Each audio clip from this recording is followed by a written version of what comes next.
and everything else. So I know that you've started off and you actually decided to get your degree on alternative education, but what originally caused you to actually go to school and take away from that? Because it's pretty interesting that you came from so many different schools. I think majority of people in your stance would kind of hate the system and hate everything that had to do with, but instead you took it away and actually decided to learn more about it. Yeah, so my dad, when he retired, he actually started an educational consulting company in Panama, where he would grab curriculums from countries that were doing things differently, like Finland or Israel. And it was a lot of, it's so interesting because it's sort of what I'm doing now with my startup, but he was already doing it years ago through this educational consulting company, just looking at what countries around the world were doing differently and through games. And so he would bring these curriculums and try to implement them in schools in Panama. And so I was there for a summer and I thought that was fascinating. And I did an internship in the company and I started working with kids. And I loved it. It kind of made me realize like, this is what I want to do. Like, and especially because I love to learn and I wanted to get a job in something or do something where I was constantly learning. And I don't know if you've spent time with kids, but every day they're doing something different. They teach you so much and they're fascinating human beings. And so that's when I decided, I want to be a teacher. And again, I hadn't realized, it took a lot of reflection on my end to realize this whole thing of the game of school and what I was doing in the different countries, I hadn't realized that yet. I realized that when I was student teaching is already part of my degree program. And just to clarify, when I went to NYU, I was actually studying childhood education and special education and psychology. But it was like the traditional thing, like just the traditional program. And actually, it's a good program, but I haven't yet seen like an alternative education degree program out there. And that's why, after I started teaching, I was like, okay, I'm kind of done with curriculums and with all this one-size-fits-all kind of teaching. And that's when I left and started exploring options outside of the system. And at the time, I didn't even know that there was this whole world of options or this, category called alternative education. I had no idea. I thought that it was just, what I had lived as a kid. Yeah, and you're known for writing online specifically about alternative education, and you have a significant readership. I mean, 200,000 readers. You're also writing a book. So what really was the turning point for you when you started sharing your ideas and insights with the broader audience? Yeah, so when I left the system, I had like all these questions that I wanted to do some research and find out. Like, I started questioning like, where did this system come from? Why do we teach the way that we do? Like, what are the skills that kids actually need nowadays to succeed in the real world? How can we arm them with those skills? Like, how can we help them leave this game of school to actually enroll in the game of learning? I had all these questions and I didn't even know where to start. And then I saw online that this guy, David Perell, who's become a really good friend of mine, that he was teaching how to write for modern times through his online school, Rite of Passage. And so I was like, okay, maybe this is a good opportunity for me to clarify my thinking and explore some of these questions that I have and then just write about it. I had no expectations where this was going to go. It was just kind of an exercise for me to figure out what I wanted to do next. And so when I joined that course, that's what really changed everything for me. I'm very, very grateful for that I took that step. So I started. Part of the course, they make you share whatever it is that you're writing, which is something that at the beginning I was so opposed to because I never considered myself a writer. I didn't like writing. I was just doing it so that I could clarify my thinking, but I hated the practice and I didn't consider myself a writer. Like I thought of writing the way they teach you writing in school. I had to unlearn that in this course so that I actually enjoyed the practice and now I'm a writer.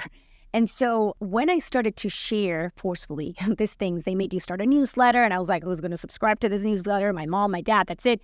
And I started just sharing with no expectations. And it turns out that there is a group of people out there, of parents that are thinking about these things as well, that could, identify with the things that I was sharing and wanted to know more. And they were like, I have the same question. And, what do you think? You've been to different schools. You've been a teacher. Like, tell me about it. And so I started to share constantly and build that practice and just put my thoughts out there on Twitter, on my newsletter, on different social media platforms. And that's when I started growing a following around this idea of the promise of alternative education. Well, one thing led to another, and that's actually how I started to meet really interesting people in the field. And I started to realize, wow, there are these different kinds of schools that are trying to do things differently. And look at these people building this amazing product over here. And it ended landing me into the startup that I'm part of, that if you want, we can talk about that as well at some point, Synthesis. But it was all because of the practice of writing. And then because I did it consistently for 3.5 years, last year when I was pregnant, I was like, well, people were asking me like, would you want to write a book? And suddenly like I had like the different publishers contacted me asking me if I wanted to write a book. And I was like, what? Like I had never even thought about this. But I was like, you know what? Maybe I'll do a compilation of my writing for the past years. It's sort of like my teaching experience and my thoughts on education, and put it together into something that's useful. What motivated me to keep writing was the fact that I was getting messages from parents saying, wow, Anna, you really helped me see this differently. I'm going to try this differently with my kids. And so I started to notice the impact that I could have by writing online. And it was so much, bigger than the impact that I was having when I was a teacher in a classroom, just teaching 24 kids that would then move on to different teachers in different classrooms. And so that really motivated me to keep going. And I started to realize that I did have a voice and I had something interesting to share. And so it turned into my book, which we can talk about later. But it's basically a compilation of all these experiences and lessons that I learned as I was doing all the research this past 3 years. Yeah, so I want to jump into your book. So The Learning Game. So could you tell us a little bit about a summary of the book, and what do you really hope people take away when they read it? Yeah, so like I said, I had all these questions, right? And about how we could do things differently. And so my book really is my attempt to answer those questions. And it starts by really questioning the traditional school system, going through, where it came from, and in a way that's hopefully interesting, right? I don't go into I go into the history of the education system, but just as to set like a preamble of how we ended up here. And those chapters, that section of school, really makes you realize a lot of the things that we're doing don't make sense anymore, right?